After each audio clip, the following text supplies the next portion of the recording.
If you're experiencing cutting off certain family members that are actually very toxic and you feel very guilty about it, I want to say congratulations. Welcome to part 1 of my Releasing the Guilt series, where we talk about how choosing yourself is actually one of the bravest things you can do, even when it feels heavy. What I'm about to share with you may sound very counterintuitive, and people don't normally talk about things like this way.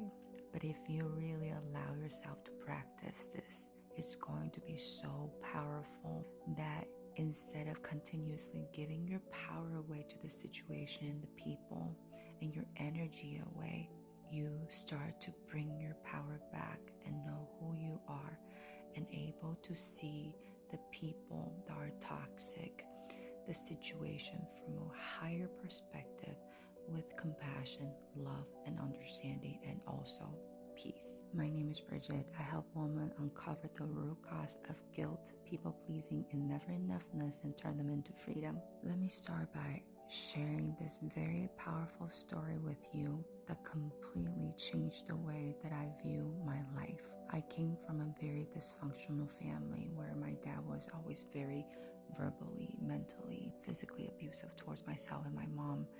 And I grew up with a half uncle who sexually molested me when I was very young, maybe around the age of, 4 or 5.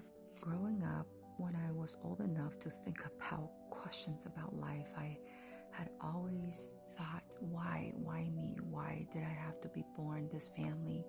Why did I have to go through everything that I went through?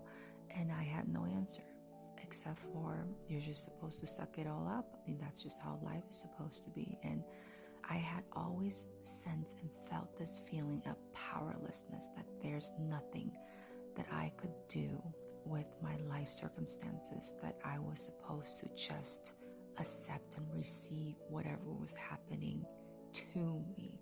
It wasn't until I heard this very powerful story that I had learned that life isn't happening to me, it's happening for me. You may have possibly heard of this story somewhere. It's called Little Soul and Son, or Little Soul and God. Anyways, I'm giving you the very short version of it. Once upon a time, there was this little soul, and this little soul went to God and says, God, I'm a light, I'm a light, I'm a light. And God says, yes, you are. And little soul says, well, but I want to know what it's like to be a light. And God says, well, okay, are you sure?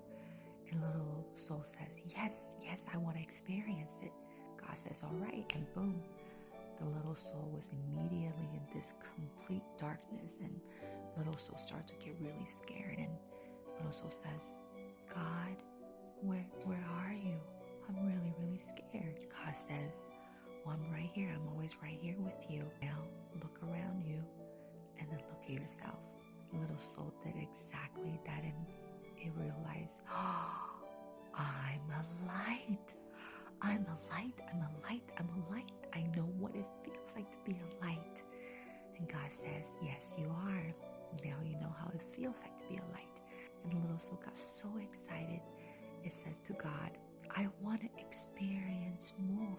And God asks, well, okay, great. What would you like to experience? Little soul took some time and thought about it and go, I would like to experience forgiveness. And God says, well, okay, but for this, you will need someone else to help you with that. And at this time, another soul came to little soul and said, well, I'll help you. And little soul says, really, you will? And the other soul says, yes, I'll help you, but I want you to promise me one thing.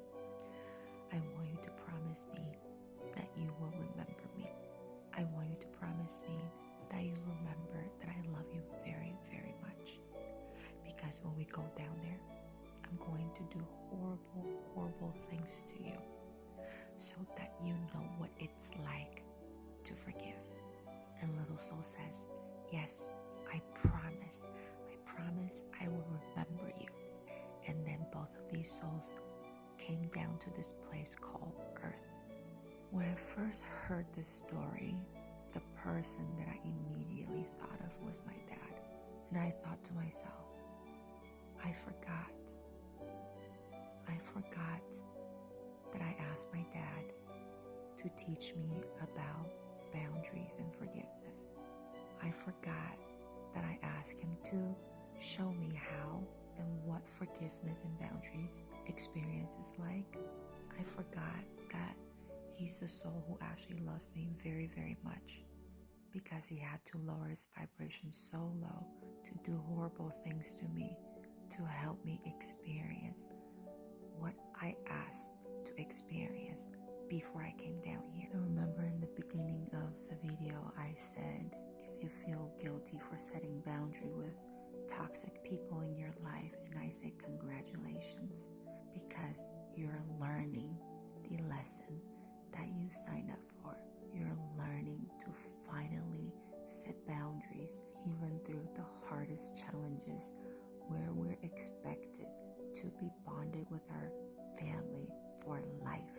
That is the hardest thing to do, to choose you. I created a video a few weeks ago with the topic that sometimes the person who hurts you the most is your greatest teacher. My dad is that person for me. Until the last day of his life, he was still teaching me the lessons of standing up for myself and setting boundaries and choosing me.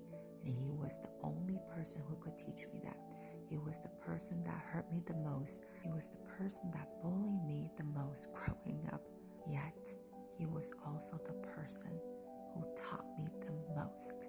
And follow me for part 2, because part 2 of this series, I'm going to talk about the guilt that you feel is not what you think, and how to fully and completely transform this guilt that you've been carrying and turn them into freedom.